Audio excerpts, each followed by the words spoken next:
Hi everyone, আমি সুপ্রিয়া। আমার নতুন একটি ব্লগে তোমাদের সকলকে স্বাগত জানাই।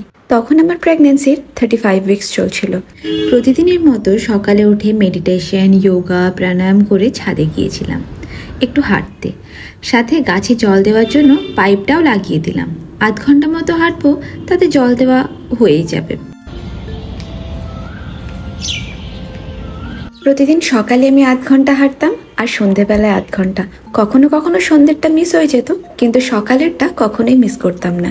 নিচে নেমে একটু হাত মুখ ধুয়ে বসলাম, তারপর রাত্রে ভিজিয়ে রাখা ড্রাই ফ্রুটসগুলো খেয়ে নিলাম। তারপর একটু ক্লিনিং করে নিচ্ছি। উইকে একদিন চেষ্টা করি ভালোভাবে ক্লিন করার, না হলে খুব নোংরা হয়। সবসময় পারি না, পেটটা নিয়ে চলতে খুব কষ্ট হয়, হাঁপিয়ে যায় একটুতে, কিন্তু তাও চেষ্টা করি করার। যেটুকু রেস্ট নেওয়ার সেটুকু নিলেই তো হলো। সেকেন্ড ট্রাইমেস্টারটা দিব্যি চলছিল, বেশ ভালোই লাগছিল, কিন্তু থার্ড ট্রাইমেস্টারে পড়ার পর থেকেই একটু হাঁপিয়ে যায়। তাও তো আমায় এখন রান্নাটা আর করতে হয় না। হ্যাঁ, মাঝে মাঝে রান্না করি কিছু কিছু, যখন কেক বানানোর থাকে বা স্যুপ বানায় বা ইচ্ছে হলো অন্য কিছু খাওয়ার, অন্য কিছু ব্রেকফাস্ট করার, সেগুলো আমি করে থাকি। কিন্তু লাঞ্চ বা ডিনারের মেন খাবারগুলো সেগুলো আমায় করতে হয় না। অনেকে রান্না করে ঘরের সমস্ত কাজ করে প্রেগন্যান্সি জার্নিটা কমপ্লিট করে। আসলে সবাই তো সব কিছু পারে না। আমার এই একটু প্লাস পয়েন্ট, রান্নাটা করতে হয় না। তবে সেই টাইমটাই চেষ্টা করি অন্য কিছু করার। সব সময় বসে থাকা বা শুয়ে থাকা এগুলো পছন্দ করি না। একটু এক্সারসাইজ করি, যোগা করি বা অন্যান্য টুকটাক কাজ করি। যে কাজগুলো করলে বডি স্ট্রেচ হয় সেগুলো করার চেষ্টা করি, যাতে নর্মাল ডেলিভারি হয় আর সাথে পোস্টপার্টাম রিকভারিও তাড়াতাড়ি হয়। তখন চলছিল এপ্রিল মাস, আর মে মাসে আমার ডেলিভারির ডেট দিয়েছে আর কয়েকটা সপ্তাহ। দেখতে দেখতে সময় কেটেও যাচ্ছিল, কি তাড়াতাড়ি যে সময়গুলো কাটছিল বলে বোঝাতে পারবো না। খুব বেশি নিচু হয়ে ক্লিন করতে পারি না, ওই হালকা হাতে যেটুকু করা যায়, আর নিচের দিকে একটু হালকা বেন্ড হয়ে যতটুকু করতে পারি। ক্লিনিং কমপ্লিট করে একটু বসেছিলাম, তারপর স্নান করে ব্রেকফাস্ট করলাম। ব্রেকফাস্টে ছিল ডালিয়া, পাঁচ তরকারি, মাছ ভাজা আর দই। মাম্মাম বাবু ভাত খাচ্ছিল, তাই মাছের ঝোল ছিল। আর দুপুরে ডালিয়া খাবে।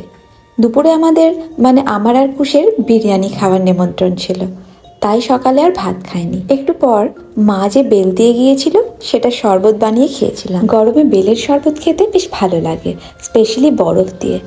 আমাকে বারবার বারণ করতো বরফ খেতে। শরবতে একটু বরফ না দিলে ভালো লাগে নাকি? আমি এমনিতে ঠান্ডা জল বা বরফ কিছুই খাই না, কিন্তু শরবতে 2-1টা কিউব না দিলে ভালো লাগে না। দুপুরে ছিল বিরিয়ানির নিমন্ত্রণ। আমার যা কুশের জেঠতো দাদার ওয়াইফ আমাদের বিরিয়ানি খাবে বলেছিল।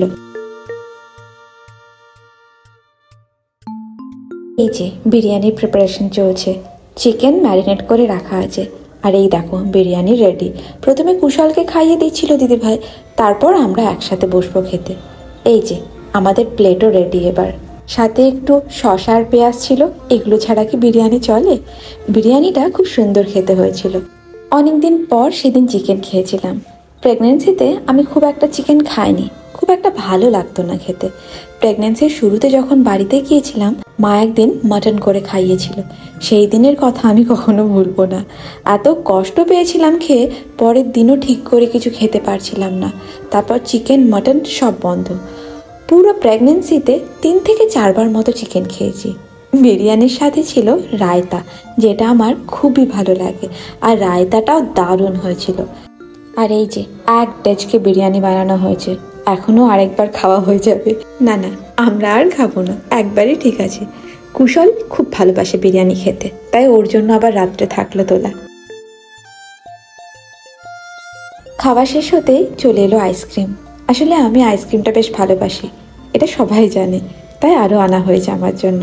আর ভাড়টা দেখো কি সুন্দর না, চীনামাটির ভাড়। খাওয়া দাওয়া কমপ্লিট করে রুমে গেলাম। মামা আবার তরমুজ কেটে রেখেছিল, ওটা আধ ঘন্টা পর খেয়েছিলাম। তরমুজ খেতে মন্দ লাগে না, ভালোই লাগে বলতে পারো। আর এটা আমাদের হাইড্রেট রাখতেও হেল্প করে, তাই প্রেগনেন্সিতে অনেক দিনই খেয়েছি। আর প্রেগনেন্সিতে ফল খাওয়া তো ভালো। আমার প্রতিদিনই 2-3 রকমের ফল খাওয়া হয়ে যেত। ধরো আপেল, তরমুজ, বেদানা, কলা, এইগুলো তো আমি খেতেই থাকতাম।